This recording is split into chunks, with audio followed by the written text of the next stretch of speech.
یہ سن کر سعید حیدر اپنے گھر آیا اور والدہ کو لے کر حضرت امام موسیٰ کاظم علیہ السلام کی خدمت میں حاضر ہوا اور تمام واقعہ جو کچھ بھی اس کے ساتھ بادشاہ کے یہاں گزرا تھا بیان کر دیا۔ حضرت نے فرمایا اچھا یہ کل رقم سونے چاندی کی اینٹیں اور تمام جواہرات لے کر بادشاہ کے پاس چلے جاؤ۔ جب دوسرا دن ہوا تو تمام اینٹیں اور جواہرات لے کر بادشاہ کے دربار میں گیا اور بادشاہ کے سامنے رکھ دیا۔ وزیروں نے خان پوش اٹھا کر دیکھا تو ان سونے چاندی اینٹوں اور جواہرات سے تمام دربار جگمگا اٹھا۔ یہ دیکھ کر بادشاہ دنگ رہ گیا اور دل میں سوچنے لگا کہ یہ چیزیں تو میرے خزانہ میں بھی نہیں ہیں۔ اس قدر بوسیدہ لباس والا لڑکا اور ایسے بیش بہا جواہرات اور سونا چاندی کہاں سے لے کر آیا ہے؟ لیکن پھر بھی اپنی دانست میں بادشاہ نے نہایت غور و فکر کے بعد حکم دیا کہ یہ سب کچھ خزانے میں پہنچا دو اور لڑکے کو دربار سے نکال دو۔ پھر وزیر نے اس کو سمجھایا اور کہا کہ آپ ایسا نہ کریں، جب اتنا مال و جواہرات ہماری شرط کے مطابق لے آیا ہے تو اس کے گھر بھی کچھ نہ کچھ تو ضرور ہوگا۔ ایسا لڑکا آپ کو نہ ملے گا، خدا کے نام پر منظور کر لیں۔ چنانچہ وزیر کے سمجھانے سے بادشاہ کی سمجھ میں آ گیا اور اس نے شادی کا اقرار کر لیا۔ سعید حیدر دربار سے خوش خوش رخصت ہوا اور حضرت امام موسیٰ کاظم علیہ السلام کے حضور میں حاضر ہو کر یہ تمام واقعہ ماجرا بیان کیا۔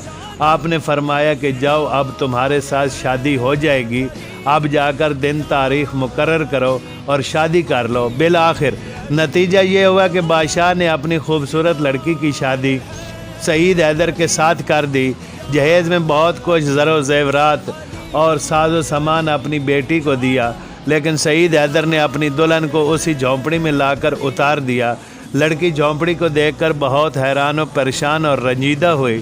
اس نے دیکھا کہ سوائے میرے سامان کے اس جھونپڑی میں کچھ بھی نہیں ہے، یہ کیا ماجرا ہے؟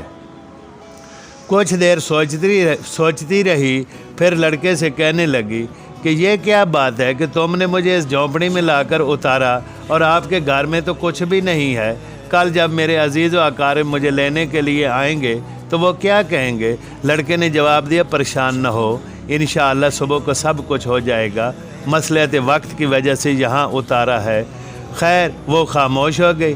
جب صبح ہوئی تو یہ لڑکا حضرت امام کی خدمت میں حاضر ہوا اور جو کچھ لڑکی نے کہا تھا اور جو کچھ اس کو بادشاہ نے جہیز میں دیا تھا تمام حال سے آگاہ کیا۔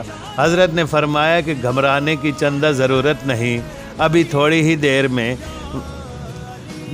وہیں سب کچھ ہو جاتا ہے۔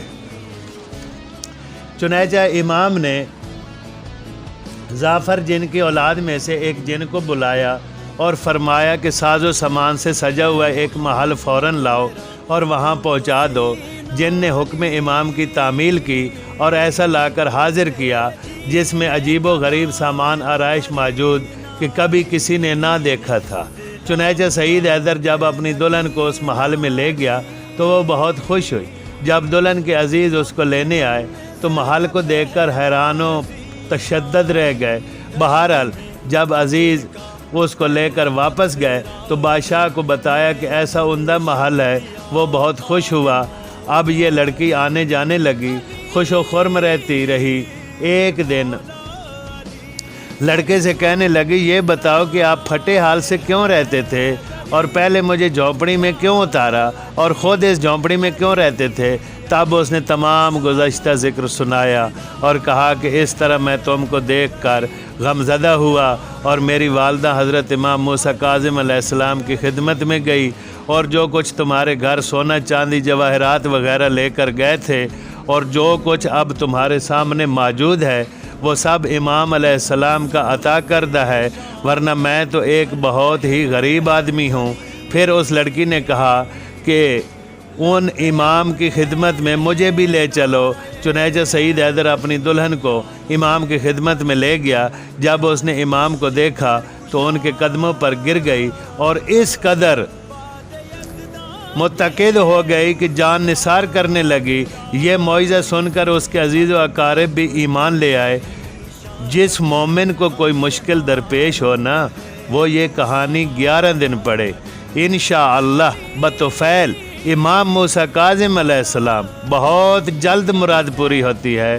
اعتقاد شرط ہے، بعد میں جب مراد مل جائے تو امام علیہ السلام کی نیاز نہایت پاکیزہ طریقے سے کھیر پکا کر دلا دیں۔ شکریہ۔